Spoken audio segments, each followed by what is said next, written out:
everybody, today we are back in the world of Swordburst 2. We actually have not played this game on camera, at least, for like 7 or 8 months, which is actually when I first started my YouTubing. So, yeah, we are going to see if we can continue our how to beat floors like 1 through 10. I believe I stopped at floor 7. I was checking my videos and I did not find how to beat floor 8, 9, or 10. So we are going to do how to beat floor 8 today. And yeah, to do it, you're gonna need Blooming Plateau, which to get it you need to beat Entolamagloomlands. And then to get that you need Desolate Dunes. To get that you need Hidden Wilds. To get that you need Avalanche Expanse. To get that you need Redveil Grove. And to get that, you have to beat the boss in Versed Woodlands, which is where I am currently at right now. But yeah, so we're just going to hop into this, and we are going to go to Blooming Plateau. So I still have to load a little bit. So if I remember correctly, because I haven't played this in a bit, if I remember correctly, you go to this castle over here. Because I do remember that you actually have to go somewhere, like to get teleported, because there are actually teleporters in this and I just glitched into the map.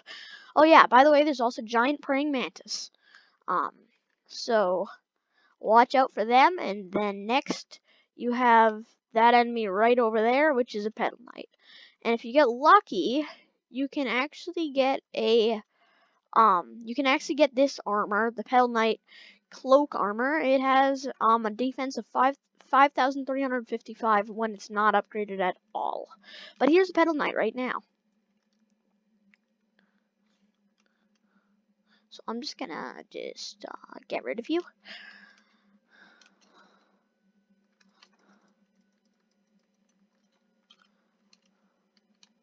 That missed. Okay, well that wasn't too good. Yeah, these enemies are a bit strong. And then next you have the Sky Raven. No, this is actually the last enemy. I don't know why they put it in this order, but that's actually the hardest enemy in the overworld part, you could say, like not in the dungeon. Because there's also new enemies. Well, not new enemies, but other enemies. Which you guys will see after I climb up there, I believe. Yeah, you have to go to the castle, which is where I am right now. You honestly don't have to fight these guys, but I'm just fighting them for fun. Okay, yep, and we run. By the way, guys, if you saw my speed glitch video, which you might have, I'm not definite, but you might have, the speed glitch is kind of glitching right now. I think they tried to patch it, but then they didn't completely do it, because you randomly get teleported backwards when you go super fast, when you're doing the speed glitch. But as you can see, there's just this what looks like a hole right here. So you might be wondering, what do we do? Do we fall down? Actually, this is actually a solid block, so we can't fall down, but it's a teleporter. So as you can see, we got teleported. And we have more Sky Ravens, I think. Yeah. So you see that up there? It kind of blends into this. But you see that? That's the third enemy in here, which is the leaf Rhino, I believe. I forget. I honestly haven't been here for so long. What is it called? It's called the leaf Rhino. So these guys are a little bit weaker than those birds over there. So you shouldn't have as hard of a time fighting these guys. However, the dungeon's actually a bit hard on this. This is not the hardest dungeon in the game though. Probably, you know what, honestly, this is actually kind of tough to decide which one I would think is the toughest dungeon. Because honestly, before they updated the dungeons and made them easier to get through, Redfield Grove was probably like the hardest dungeon to get through. Like the one in Redfield Grove. Because I don't know why, but there was 2 floors, all super complex. Like you had to like you started on the top floor and you had to go down. But it was even confusing. Like it was more confusing on the bottom floor. So like I only got to the boss once with that, and I think I actually defeated him. I'm not definite. Yeah, I think I defeated him because otherwise I wouldn't have gone back. But yeah, I gotta run right now. And that's the problem with shift lock. You can't run in this game if you have shift lock on. Because you have to press shift to actually go forwards. I mean by forwards I mean run, okay? I cannot really talk today and or explain things, I should say. But yeah, so we have Forest Wanderers, they are pretty strong. We have Dungeon Crusaders, they are even stronger. Honestly, I kind of forget this dungeon, like how to get through. I'm just going the way that that I truly think is the right way. I'm kind of just guessing right here, because I'm not sure about this dungeon. Like it's kind of confusing. But in here, I believe, yeah, you have a wingless hippogriff, which is not the mini boss, but a mini boss, I guess you could say, because the mini boss of this world is the hippogriff, which which I might show you guys if I can actually get out of here alive. Okay, so yep, here's the stairs. Okay, I'm still getting chased by a bunch of forest wanderers in the dungeon crusader. Okay, now I'm not getting chased, but the only the only well, why am I saying only? The mini boss of this world is the hippogriff. Not the wingless one, but so you could say that the wingless one is a mini boss. If I can actually do this fast enough, I might show you guys how to get to him. It's pretty simple. You don't have to walk far. But here we are at the boss. And as you can see, there's Dungeon Crusaders. That's pretty much the only enemy in here. So yeah. The wingless hippogriff only appears in that one spot, in that one room.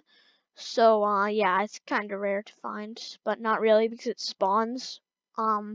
It spawns right inside the room as soon as a player walks in. Unless there's like more than one player, it won't spawn like 50 of them if there's 50 players in there, which I don't think there even can be because I don't think the max limit for players is even 50. But it will only spawn one at a time, so that's a good thing. Otherwise, the dungeon would be a bit hard. Like, there's just 50 wingless hippogriffs inside one room. That would be insane. That would be super insane. But yeah, these guys are a bit hard to fight. I suggest that you try to get a council, which is dropped from the Dungeon Crusaders that I'm fighting right now, and the Petal Knight cloak, and upgrade them before actually trying to do this, because otherwise you're not gonna really have too much of an easy time, especially if you use stuff from the previous dungeon. Like even if you use the Durindal, which is the strongest sword in the last world, I don't think that's actually enough damage. It might be just enough. I'm not definite, but what is the chance that you're going to get a legend that has like a 0.005% chance to get? Like that's it's kind of rare. And by kinda I mean really. So, yeah. I don't think that everybody watching this video will get it. Hopefully at least some of you will get it. It's very hard to get though, and it's only dropped by the floor 7 boss.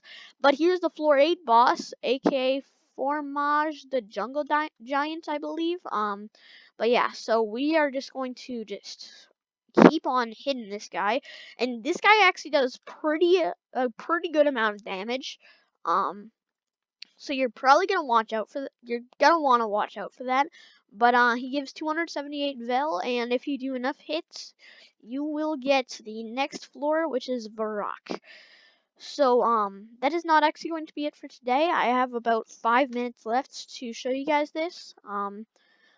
But if you go over this way, to these ruins over here, and I don't know why my animation pack is glitching. It does this randomly though.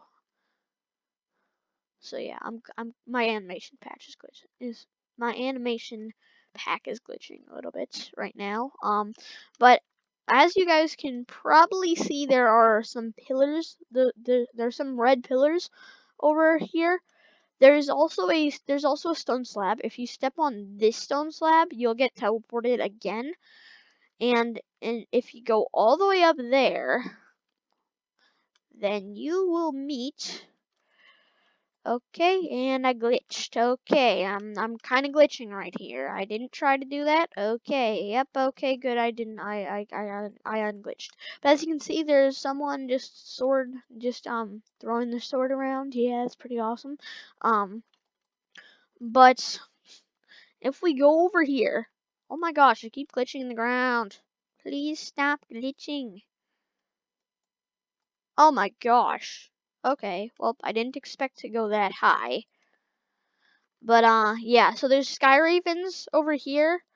My animation pack is, like, not really kicking in right now. It's making me look really weird when I strike. But, it looks like that guy also has a Kusanagi, but he has a better armor than me, and actually the best armor in the game, aka the Divine Plate Mail, which I'm still trying to get that. I'm gonna try to get either Divine Plate Mail or the Chaos Plate Mail. I'm probably gonna get the Chaos Plate Mail, even though it's worse. So yeah, I'm gonna get that because honestly, it matches my Kusanagi. I mean, I have a Soul Render. I also have a Soul Render. Where is it? Yeah, right here. I have a Soul Render which matches the Divine, but it isn't upgraded at all, so it would do like only half the damage, I believe. I think it's actually exactly. But here we have the Hippogriff for the mini boss. So we're just gonna get this guy down. Oh, this guy actually doesn't have his upgraded. Yeah, that's the base damage of a Kusanagi and any other legend from floor 10 is actually only 1,226. So it's kind of bad, but not really.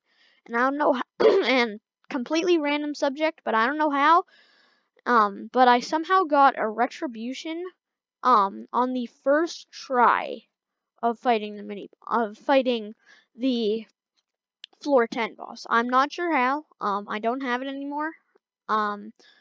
Because now I have my soul render. But yeah, I somehow got it. So everybody, that is going to be it for today's episode. If you guys enjoyed, then make sure to leave a like, subscribe if you guys want more Swordburst too, because I will be doing how to beat floor 9, floor 10 soon. I'm not sure when, but soon at least. And yeah, so subscribe for that, and everybody, peace out.